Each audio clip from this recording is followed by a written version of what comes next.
اللهم صل صلاة كاملة وسلم سلاما تاما على نبي تنحل به العقد وتنفرج به الكرب وتقضى به الحوائج وتنال به الرغائب وحسن الخواتيم ويستسقى الغمام بوجهه الكريم وعلى آله. اللهم إنا نسألك من فضلك الأعظم ورضوانك الأكبر أن تكتب لنا خلاصا من النار سالمين، وأن تدخلنا الجنة دخول الآمنين. اللهم هب لنا منك دواء يذهب منا كل داء، وامنحنا العزة في الأخذ والرحمة في العطاء.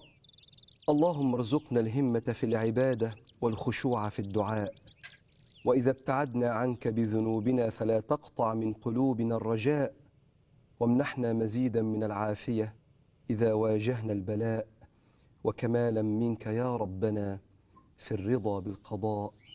والحمد لله.